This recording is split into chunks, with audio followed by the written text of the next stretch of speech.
Well, let's take our Bibles, please, at this time and turn back to the Old Testament book of Daniel once again in the 11th chapter. We're going to be talking today about the Satanic Superman, the Satanic Superman. We know him as the Antichrist, and we know him as the devil incarnate, basically. And we've been talking about how the stage has been set on the world stage for the devil's agenda, including the Antichrist. People's minds are being programmed, and folks are being brainwashed. Now, I know the world thinks we're the brainwashed ones, don't they? I remember when I got saved, my relatives all thought, man, he's been brainwashed, until one at a time they started getting saved, and then they went, oh, we see it now. But the world thinks we've been brainwashed, and it's funny how upside down the world can be in their thinking.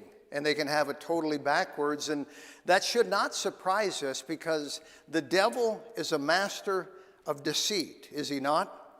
And we read in 2 Corinthians 11, and no marvel, for Satan himself is transformed into an angel of light. And that word transform means disguised as or masquerades at. And so he's transformed into an angel of light. In other words, the white hat, the good guy. And of course, that's totally backwards. And as a result, people have been blinded. And I've often said the only thing worse than being blinded is being blinded and not knowing you've been blinded. Christ said, how great is that darkness? You've read that before? If the blind don't get it, how great is that darkness? And people's minds have been slowly and subtly manipulated. And that's the reason, even after we get saved, folks, our minds need to be overhauled. We talked about that last time. Isn't that the truth? Here's how the Bible puts it. And be not conformed to this world, but be transformed by the renewing of your mind. Romans 12, verse 2. You know, I said before, when we get saved, our minds are smoldering, if you want to picture it that way, from humanism. We've been talking about that, humanism. Our minds are smoldering from evolution. My wife and I were watching a documentary last night on the universe. I mean, it was tremendous. They talked about the nuclear core in the middle of the sun, and a lot of it scientifically accurate. It was absolutely amazing. But they kept saying 16.8 billion years ago. And look at her just going, now where did they get that figure? They just pulled it out of the air. They just made it up. And people watch that stuff and they believe it. 16.8 billion years ago, really? And it was very evolutionary. Our minds are smoldering from evolution. Our minds are smoldering from secular education. At least mine was. That's how I was raised. Our minds are smoldering from promiscuity. Our minds are smoldering from ungodly music. Lives are smoldering from alcohol and pornography and a world where lying is the norm. And you grow up with that.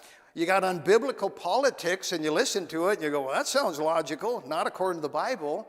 Our minds are smoldering from the agenda of the abortionists and one worldism and new ageism and the arts and entertainment. And we just have this steady diet of it up until the time we're saved. The media, the sodomy, we're just bombarded. And that's why the Bible says behind me, be you transformed by the renewing of your mind.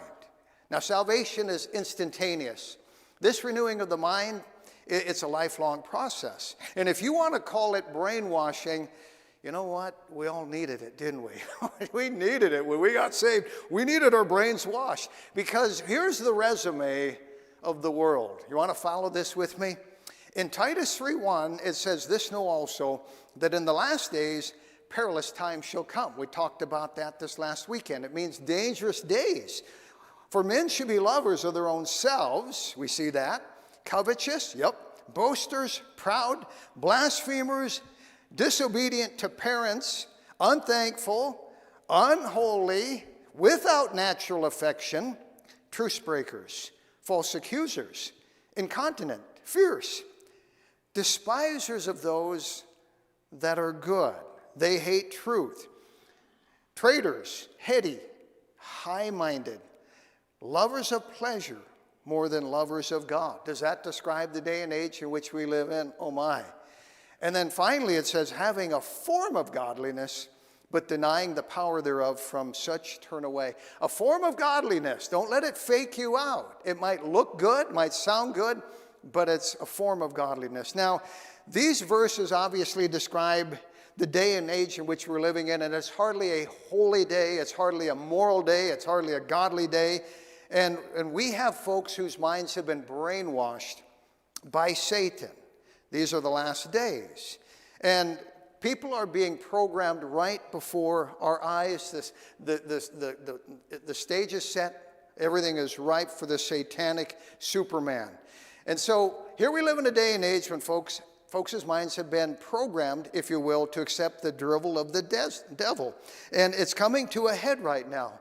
You know, if you're a student of history, you know that the character of people at this time in history is much different than the character of those who landed at Plymouth Rock on the Mayflower and set up the compact and started this nation. It's very different from the colonial days. They had different morals at that time. It's very different from the morals of the Civil War days. And I'm not saying these folks were perfect at those times, but it was like night and day to the way people think today.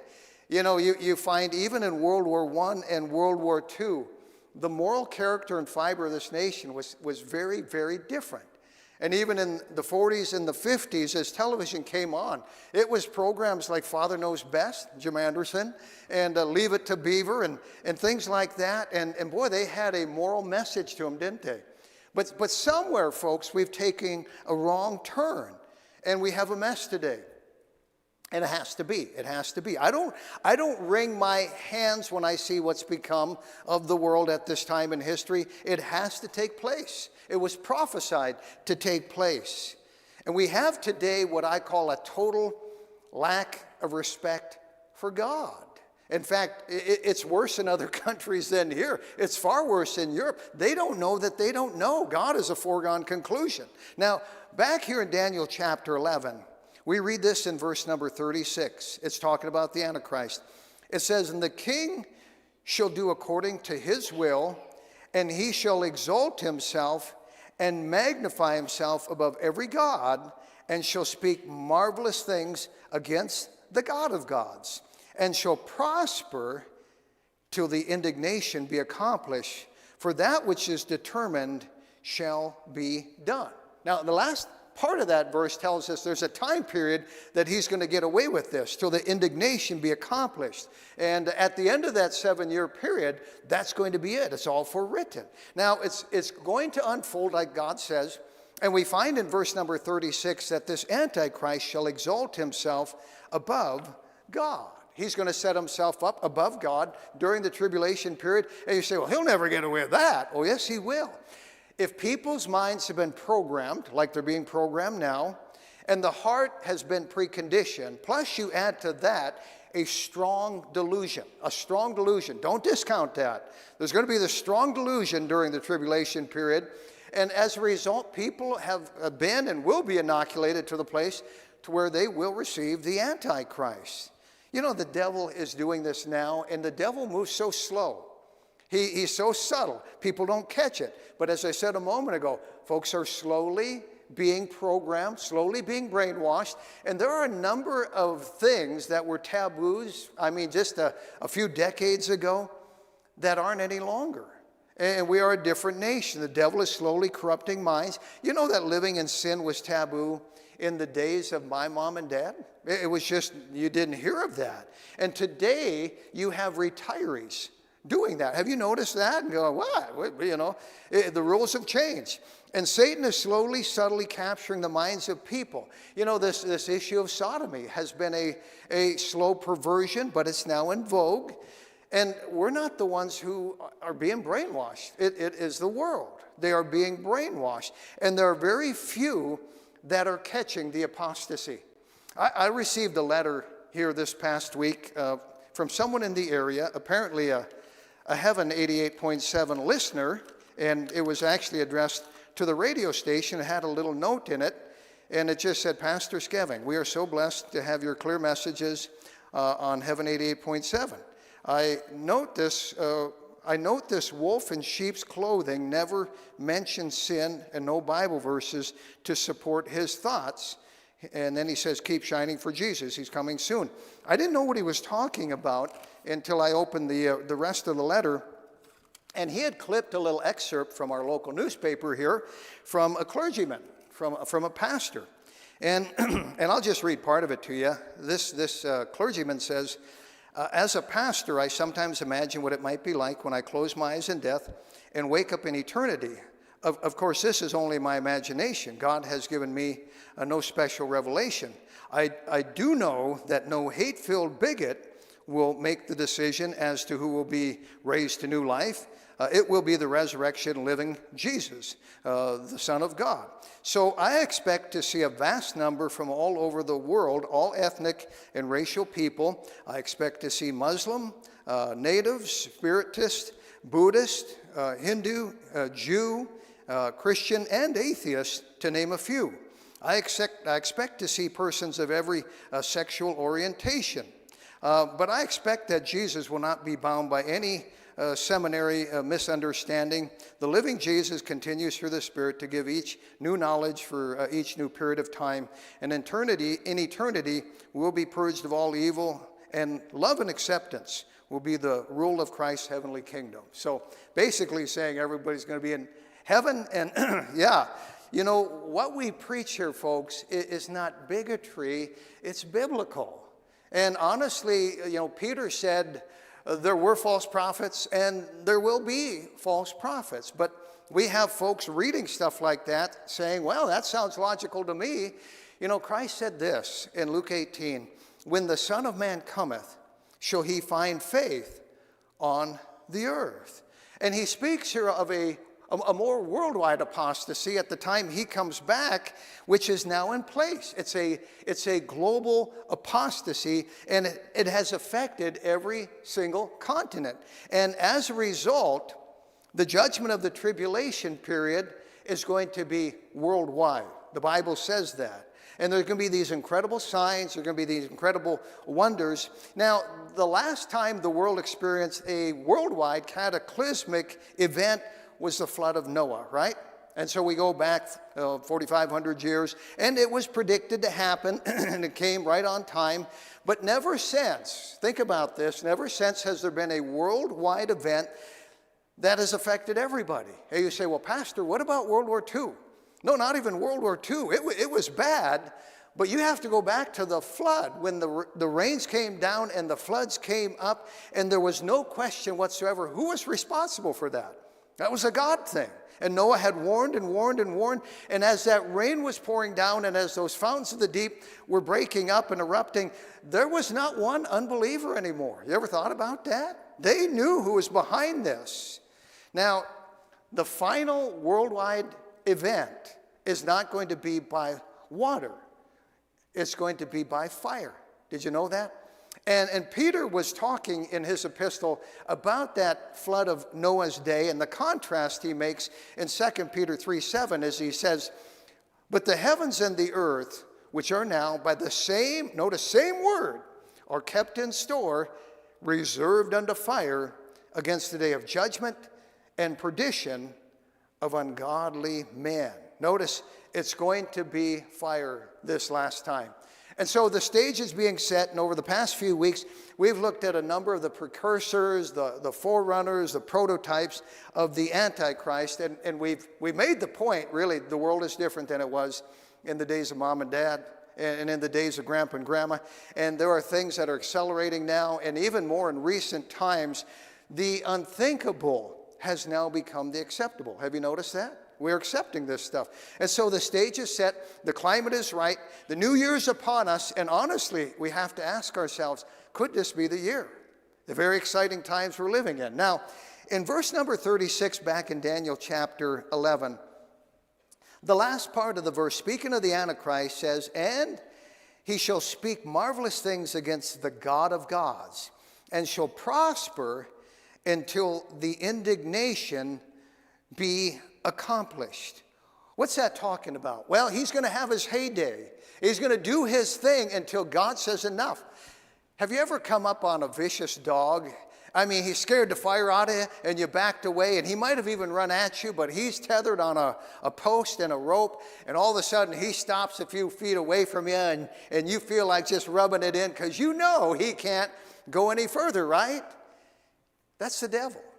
He's going to have his day and the Antichrist along with him, but he's only going to be able to run so far before he gets jerked back. And that's what it's talking about. Until the indignation be accomplished. You're going to prosper to a point, and God's going to say, that's enough. He's only going to go so far. And in verse number 36, it says, and he shall prosper till the indignation be accomplished, for that is determined shall be done. God has already determined what's going to happen. And one word never used in heaven ever is the word whoops. God has never said whoops. He's never let anything get away from him. That which is determined is going to happen just exactly like God says so. Now, in verse 37, we're going to move on. We're going to learn some things about this Antichrist I think you're going to find very interesting, all right? It says, neither shall he regard the God of his fathers. Now, here's a big clue to who the Antichrist is. The Antichrist is a Jew, because it mentions he's not going to regard the God of his fathers. Does that surprise you, or does that just figure that the Antichrist would be Jewish? You know that since the time of Abraham, really, the world has revolved around the Jew, around the nation of Israel, which I've always said is partial proof that there's a God. It's just got to be more than coincidental. Why the Jewish people? There's something about them. And so here's the Antichrist. He's going to be a Jew, but he's not going to regard the God of his fathers. He's going to have no respect for God. He's going to have no fear for God. The Bible says neither shall regard them. That means in the Hebrew, God doesn't mean anything to him. He's just going to blow off God. Now, let me just say this. If a Jew is Orthodox, he's really Orthodox. There's probably nothing more Orthodox than an Orthodox Jew. And I've shown you pictures of Hasidic Jews and other Jews and so on.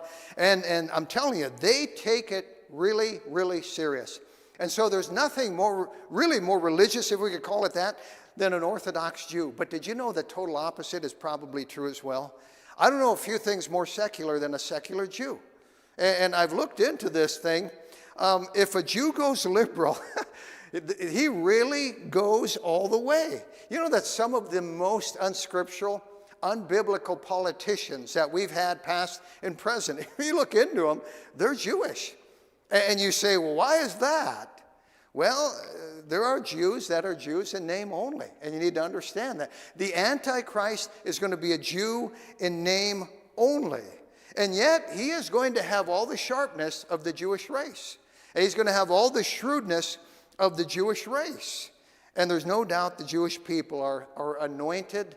I mean, if you want to look at the list of the rich and the famous and the elite, a tiny fraction of this world is Jewish. But boy, they lead the world in the who's who, and it's a God thing. It really is. It's a God thing. Now, here's the Antichrist. He's Jewish.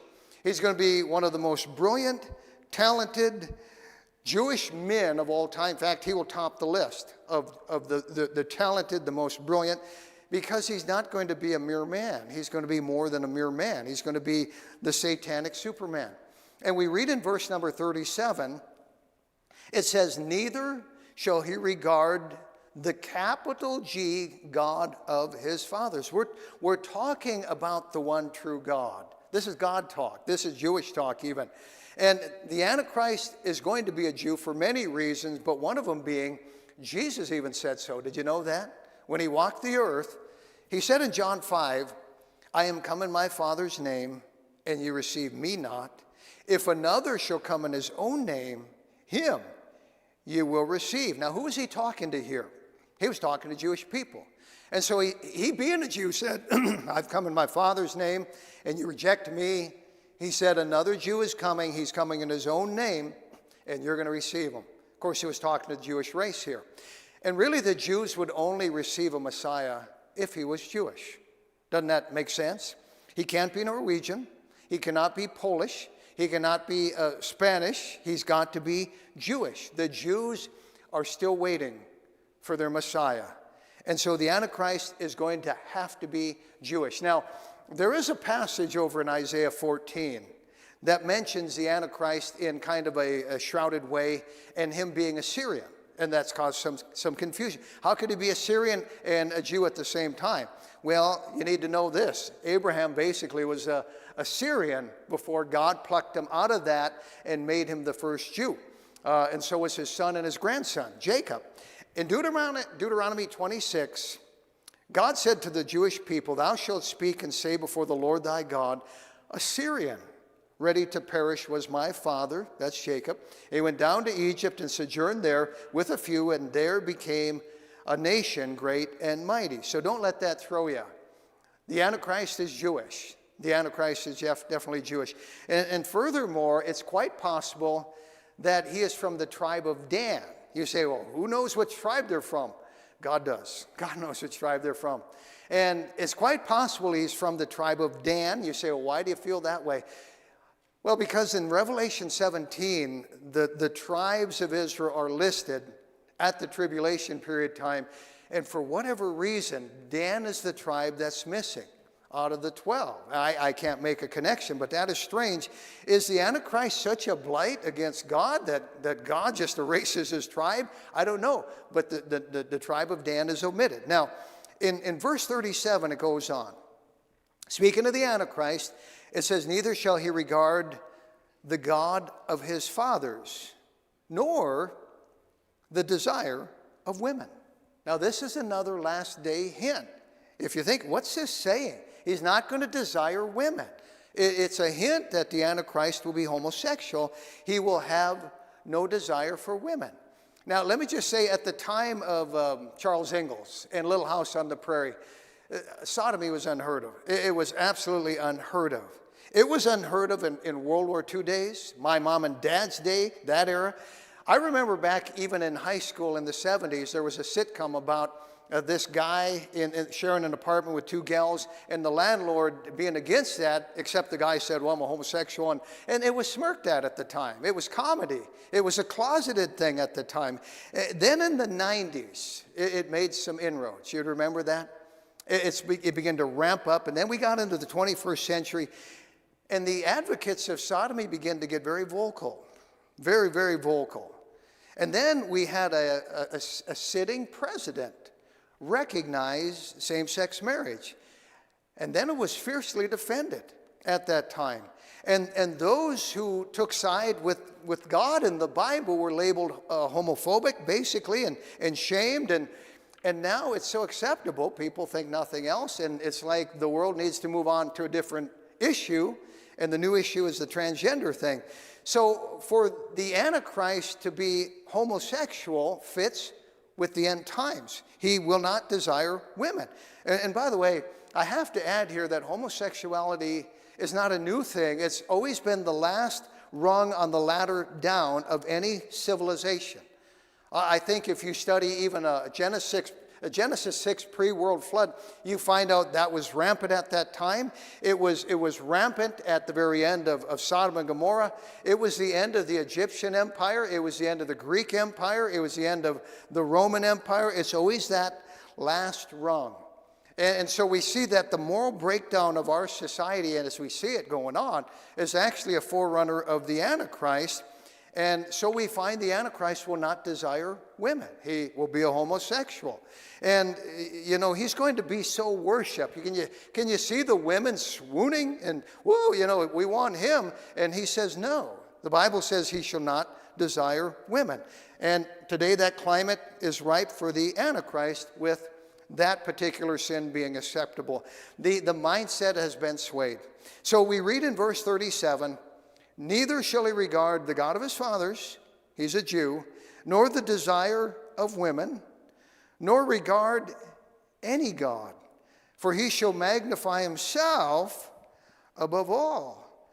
But in his estate shall he honor the God of forces." Now, this is confusion, huh? He's honoring the God of forces? Well, note those words, "in his estate." And you got to put it in front of the God there. What it's saying is in God's place or instead of God. Instead of God, he's going to honor the God of forces. That word forces in the Hebrew means munition. We would talk about fortification. We would talk about strongholds.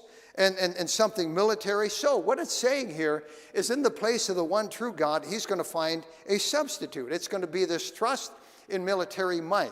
He should put his trust in the God of forces. Look at it again in verse 38. But in his estate shall he honor the God of forces. In place of God, he's going to honor this God of munition. And a God whom his fathers knew not shall he honor with gold and silver and with precious stones and pleasant things. What's this talking about? He's going to honor this God who his fathers knew not. Well, that's more Jewish talk here. And so in place of the God of the Jews, in place of Elohim, in place of Jehovah, in place of Adonai and Yahweh, he's going to honor this false God. And in the last part of verse number 37 here, it mentions whom his fathers knew not shall he honor with gold and silver and with precious stones and pleasant things. It mentions all this valuable stuff. Now, do you remember over in Revelation chapter 17 where it's describing this apostate church, this apostate harlot religion, all decked out with the same stuff mentioned here? And the picture is of this religion, this system, powerful and big, that has prostituted the faith over the years. And apparently the Antichrist is going to yoke up with this religious system, use it as a stepping stone. He's going to rise to the top on the back of this thing, this huge worldwide apostate church. He's going to use it for his benefit. Now, the last part of verse number 38 says, it mentions he'll honor gold, silver, precious stones, and pleasant things. Thus shall he do in the most strongholds with the strange God, whom he shall acknowledge and increase with glory. In other words, they're going to rise to the top together, and he shall cause them to rule over many and shall divide the land for gain. Now, this is a mouthful, but I think it's talking about hand in hand with this person the Bible in the book of the Revelation mentions as the false prophet. The false prophet's going to head up a false religious system with false doctrine, with false gods. And the Antichrist, from the language here and in Revelation, is going to acknowledge this false prophet. Now, religion, or at least a dash of religion, has always been good for any agenda. And I mentioned before, when politicians run for office and they put their flyers on your doorstep, it'll talk about being a member of the Boy Scouts and the Chamber of Commerce and down the line and such a church, and that's kind of good for politics. Well, the Antichrist and the false prophet are basically going to use each other. They're going to collaborate and they're going to cooperate as they rise to the top together, at least for a period. So who is this false prophet? We don't know. He'll probably be revealed after the rapture. But we do know he's going to make up 1/3 of the Satanic Trinity. We've talked about that before. And we read about him in Revelation 13. John says, and I beheld another beast coming up out of the earth. And he had 2 horns like a lamb. He spake as a dragon. In other words, he's going to be talking out both sides of his mouth, the lamb and the dragon thing here.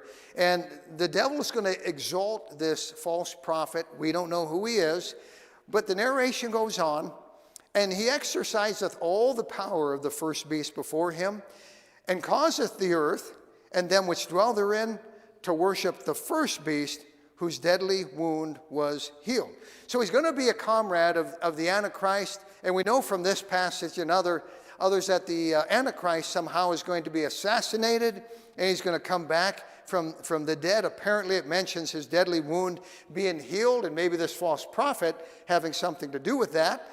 In verse 13, it says of the false prophet, and he doeth great wonders, so that he maketh fire come down from heaven on the earth in the sight of man. He's going to be able to do great miracles, and I've said before, folks, not all miracles are of God. All right, we've got to be careful with that miracle things. The devil can do miracles. You see these televangelists on TV and these faith healers, and they're doing all these miracles and so on, slaying people in the spirit with signs and wonders. And, you know, back in Bible college, I went to one of those meetings with another Bible college student. And I don't know if I'd advise her or not. We got prayed up and all before we went, but our curiosity was piqued, and we had to see it for ourselves, and I've seen it for myself. And let me just say this, what John said is true. Beloved, Believe not every spirit, but try the spirits whether they're of God, because many false prophets are gone out into the world. In fact, I just read you something from a local newspaper. It is going on. And so the devil can do miracles. We know that from the magicians. Remember in Egypt there? When Aaron made his rod come alive, the magicians did the same thing. That wasn't of God, but the devil can do miracles. When Aaron and Moses made the water turn to blood, guess what? The magicians of Egypt did the same thing. Devil can do miracles. The one I always smirk at is when Aaron and Moses sent frogs. They sent more frogs. That was kind of dumb.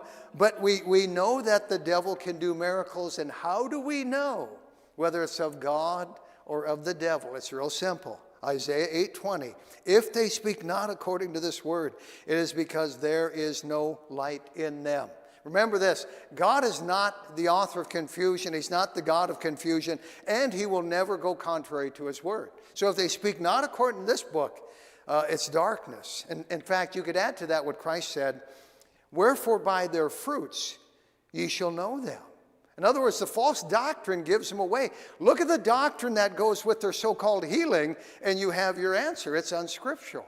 And look at the life they're living. You know, I'm thinking of one of these televangelists who owns 3 Learjets. Can you imagine that? I mean, I only own 1. What's the deal? You need 3, really? And he's just fleecing the people. I'm just kidding, by the way. He's just fleecing the people and buying these jet planes and so on. By their fruits, you shall know them. There's signs, but let me just say that sign stuff ceased 2,000 years ago. It really did. But it's going to ramp up again during the tribulation period. And this false prophet's going to be able to call down that fire from heaven. And people are going to fall for that. Now, again, you say, how could that be? Strong delusion. Strong delusion. 2 Thessalonians 2 says, and for this cause God shall send them strong delusion, and they shall believe a lie. You say, well, why? Well, because with all deceivedness in them that perish, because they receive not the love of the truth, that they might be saved. And so the great tribulation period is going to be a time of great deception, and people are going to be deceived. Here we have the false prophet at the helm, and with the Antichrist working together arm in arm, they're going to deceive the world. The Bible says of the false prophet in Revelation 13, he deceiveth them that dwell on the earth by the means of those miracles which he had power to do in the sight of the beast, saying to them that dwell on the earth that they should make an image to the beast. Notice this image. It sounds like the abomination of desolation going to be set up in the temple. We've talked about that already. Kind of parallels Antiochus Epiphanes setting himself up as Zeus. It just all fits. Now, back to Daniel chapter 11. In verse 39, it says, thus shall he do to the most strongholds with a strange God, whom he shall acknowledge and increase with glory. And he shall cause them to rule over many. And so this Antichrist, false prophet, are going to have a lot of power. Now notice the last part, and shall divide the land for gain. What land? Well, what land is it always, folks? The Holy Land. The land is the Holy Land. The devil always is trying to get his paws on the Holy Land. And it's not going to stop. You know, you think of all the acreage in the world today. All that land. And why is it that there's always been fighting over that parcel of land that God gave to the Jews? And verse 39 again speaks of the dividing of that land. You know, during the Carter years, they were dividing up the land. You remember that? And then during the Clinton years, they were dividing up the land some more. Even during the Bush years, they're dividing up the land. During the Obama years, and they're always squabbling over the West Bank. They're always squabbling over Golan Heights and Gaza and Jerusalem. And the devil is just relentless. When it comes to that land, he won't leave it alone. Don't tell me there's not a God. There's something about the devil wanting that land. You know, I've been reading Genesis, or at least I was reading Genesis here at this time of the year. And I was reading about Abraham and God's love for him and how he came through this test. And God, as a result, said, I'm going to bless him immensely. And he did. You know what he did? God gave Abraham and his descendants 300,000 square miles of land. I mean, you can do the math. In Genesis 15, it says, "In the same day the Lord made a covenant with Abram, saying, Unto thy seed have I given this land." Notice, from the river of Egypt, what's that? That's the Nile. "Under the great river, the river Euphrates." 300,000 square miles of land. God gave it to the Jewish people, and there's no higher authority than God. They're still squabbling, well, why do the Jews have the land? Because God gave it to them. And the master of the universe gave the Jews the land, and there's no higher authority. But the Jews have never possessed all of it, not even close. You know how much land they currently possess? 8,600 square miles. Not 300,000, 8,600 square miles. Even in the heyday of Israel, when they were at their zenith, in the days of Solomon, they only possessed 30,000 square miles, 1/10 of what God gave them. And today, we're talking less than 3% of that land, and they're still trying to divide that land. Everybody's trying to take a chunk out of that land in Israel, and Israel's still being pressured to give it up. So the Antichrist comes along. He rises to the top. He's in favor even with the Jewish people, and he sets about to try and divide up the land. And the stage is set for that. Now, in verse number 40, and man, I wanted to get further, but let's wind it up here. It says, "And at the time of the end shall the king of the south push at him, and the king of the north shall come against him like a whirlwind, with chariots and with horsemen and with many ships, and he shall enter into the countries and overflow and pass over." Apparently, the Antichrist is going to come up, or there's folks going to come up against the Antichrist like a whirlwind. Apparently, at the beginning of the tribulation period, the Antichrist, we know he's going to sign this peace pact with the Jews, and that's all Israel wants is peace. I mean, they're always looking over their shoulder. They desperately want peace. The Jews are sick to death of the war that's going on there. How would you feel if you lived in a land where you wondered if a missile was going to fall on your house at any time? That's the world they live in. It's a different world. A year ago at this very time, you ever get those a year ago things on social media? A year ago at this time, we were in Israel. We were in Jerusalem. And there's these 18 and 19-year-old kids walking around with machine guns. And it's a little unnerving, but that's the world they live in. It's a mandatory thing for them to join the Israeli army, and it's just a way of life to them. And so here we find that there's going to be these kings from the north and the south that are going to come against Israel. Who are they? What are they all about? I mean, they're fighting for that land. They want that land for some reason. And who in the world are they? Well, let me just say this. It is coming to a head. And next time we will see exactly who they are and what the outcome will be. And we will also be in the book of Ezekiel a little bit, chapter 38, as we find the end of this army that comes against the Antichrist. But stay tuned until then. Amen.